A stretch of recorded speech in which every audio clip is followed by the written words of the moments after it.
तारीख में आता है कि मंगोल हुक्मरान चंगेज खान ने बुखारा शहर को फतह करने का इरादा किया। उसने बुखारा पर हमला किया, चढ़ाई की, लेकिन हमला नाकाम रहा, बुखारा फतह न हो सका। इसके बाद चंगेज खान को एक तरकीब सूझी। उसने बुखारा के लोगों को एक पैगाम भिजवाया कि जो लोग हथियार तर्क करके जंग छोड़कर हमारे साथ आना चाहें उन्हें अमान दी जाएगी। चंगेज खान के इस बयान के बाद बुखारा के लोगों में इख्तलाफ फैल गया।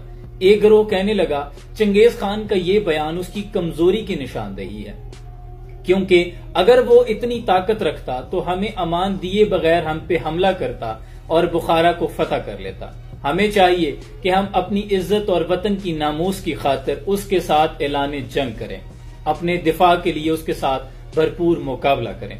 जबकि इसके बरक्स दूसरा गिरोह कहने लगा कि हमें खून रेजी से इज्तनाब करना चाहिए। अगर हमें सुकून के साथ अमान मिल रही है तो हमें अपनी और अपने अजीजो अकारब की जानें जाया करने की जरूरत नहीं।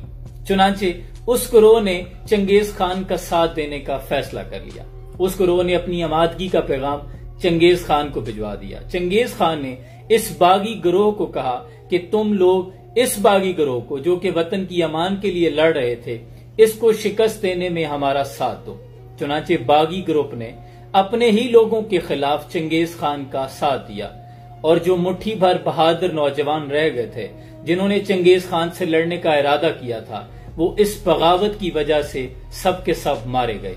चंगेज खान ने बुखारा शहर को फतह कर लिया।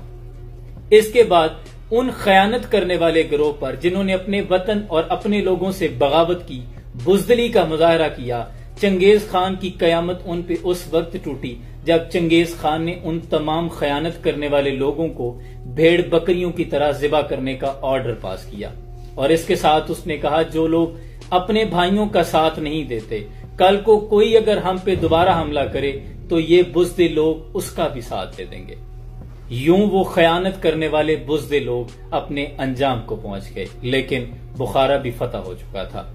ये पैगाम है उन लोगों के लिए जो अपने मफादात को वतन के मफादात पे तरजीह दे देते हैं। याद रखें, तारीख ने टकराने वालों को याद रखा है, झुकने वालों को याद नहीं रखा, बगावत करने वालों को याद नहीं रखा। इसलिए कभी भी वतन की सालमियत की बात आए तो कभी भी आपस में तफरका मत फैलाओ।